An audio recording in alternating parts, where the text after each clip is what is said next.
ও বলতেছে আমার আম্মা কই, আমার মা কই। গাড়ি সহ পানিতে পড়ে গেছে, আপনার মায়ের বাঁচাইতে পারি নাই, আপনার নাতিনেরে বাঁচাইতে পারি নাই, আপনার বোনেরে বাঁচাইতে পারি নাই।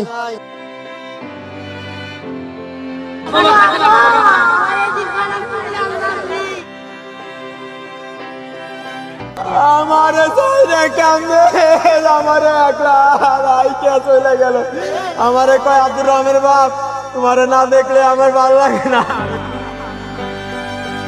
স্বজন হারানো আপনজনের গগনবিদারী আওয়াজ, দৌলতদিয়া ফেরিঘাটের সেই আর্তনাদে ভারী হয়ে আছে টেকনাফ থেকে তেঁতুলিয়া, সমগ্র বাংলাদেশের আকাশ বাতাস।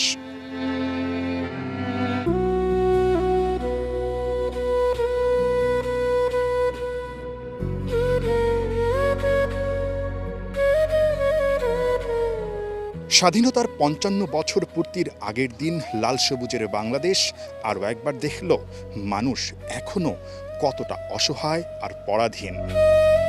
সন্তানের চোখের সামনে মায়ের সলিল সমাধি, অন্তঃসত্ত্বা স্ত্রীকে হারিয়ে হতভাগা স্বামীর বুক ফাটা আহাজারি।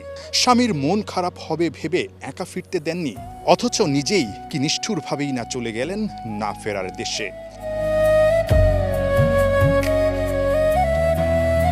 এক একটা আর্তনাদ যেন শেল হয়ে বিঁধছে সারা বাংলাদেশের মানুষের বুকে। আমারে চাইরে কান্দে, আমারে একলা রাইকে চলে গেল।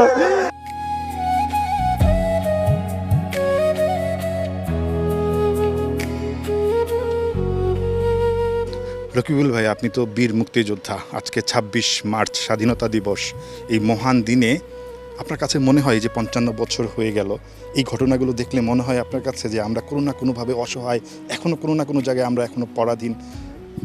একদম একদম, এখনও মনে হয় যে আমরা এত বছর গেল, দেশ স্বাধীন হলো, আমরা তখন পরাধীন ছিলাম, এখন আমরা থাকবো স্বাধীন, আমরা আনন্দ করব।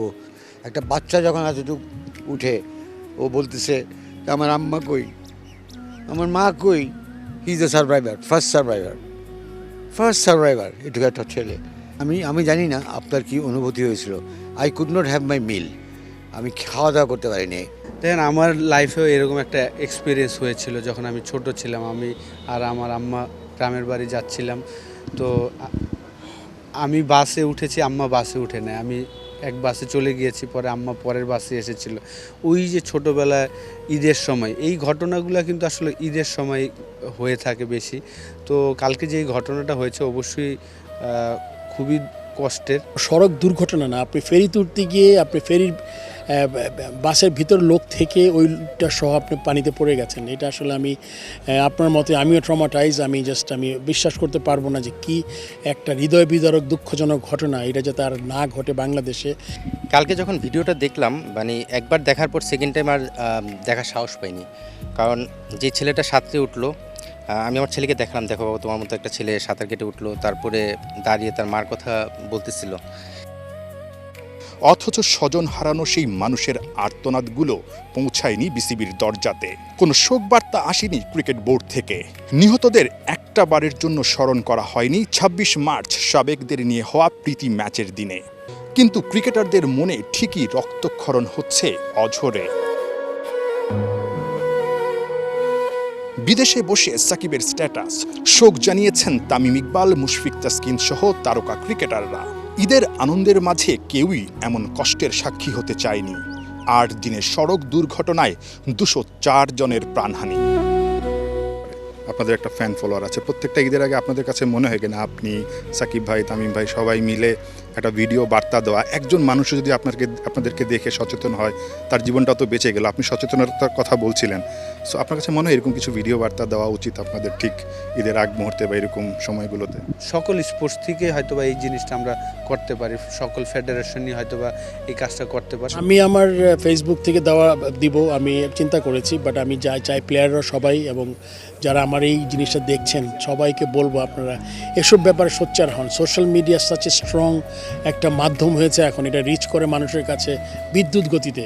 সবাই প্যাসেঞ্জার নামেন, বাস উঠে যাবে, তারপর আপনারা যার যার সিটে যা বসেন। দিস ইজ এই মেজারটা নিতে হবে আমাদের ভাই, তা না দেখবেন আবার কোন ঘটনা আবার ঘটে যায়। নতুন দিন, নতুন সূর্য, আর নয় কান্না, আর নয় দুর্ঘটনা, আর নয় স্বজন হারানো মানুষের গগনবিদারী আর্তনাদ। স্বাধীনতা দিবসে 18 কোটি মানুষের একটাই চাওয়া। নাহিয়ান বিন জাসিম, একাত্তর।